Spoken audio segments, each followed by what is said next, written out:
Pagpasok namin ng venue ay inalok nila kami agad ng merienda. So ayan yung aming mga bro. Ayan, kumain sila ng lugaw. At yung iba naman ay nagkape. Ayan. Naku, nahihiya pa. Ayan si Paul. Kumain din siya ng tinapay.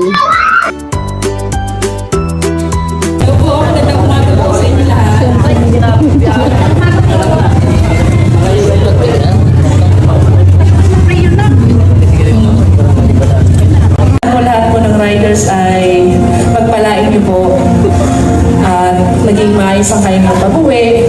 Salamat po sa lahat at kayo na po ang bahala sa amin. Salamat po, Panginoon. Para sa Holy Spirit. Thank you.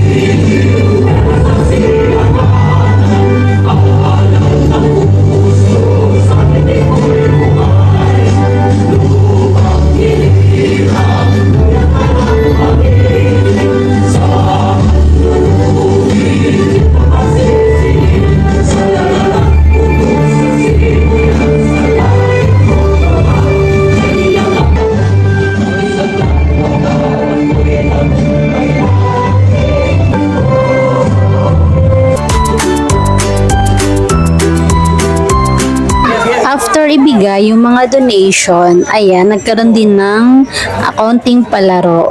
At ayan yung representative ng Familia Di Carita, si Bro JC and si Sis Milet. Ayan no, abo, may paganyan pa siya. Hoy, mag-itlog ang usapan, boy.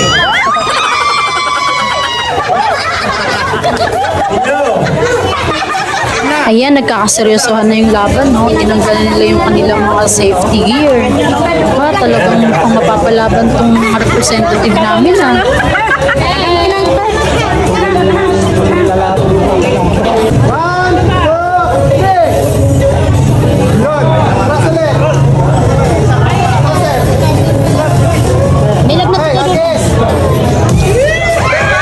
Ay, natalo agad si ate. Nabasag na yung itlog niya.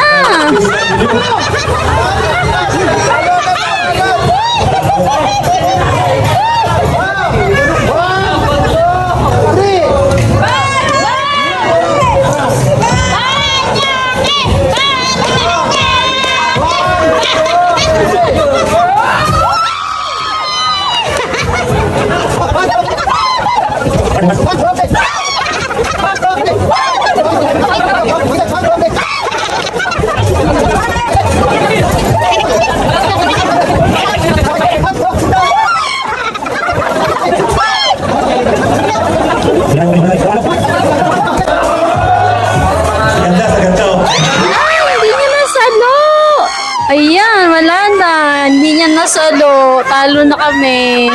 Basag na yung itlog ni Sis Milet.